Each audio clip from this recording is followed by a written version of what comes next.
अस्सलाम वालेकुम जी। तो जनाब आलू पट्टन वास्ते फिरकी आ गई है। तो यह चेक करो जनाब फिरकी का काम।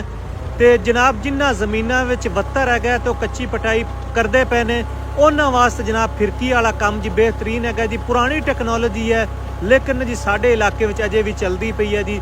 तकरीबन 7 तो 8 हज़ार रुपया किले का किराया लेंदे ने। आलू जनाब दूर भी सट सकती है तो नेड़े भी सट सकती है जिमें जनाब मालक की डिमांड होवे।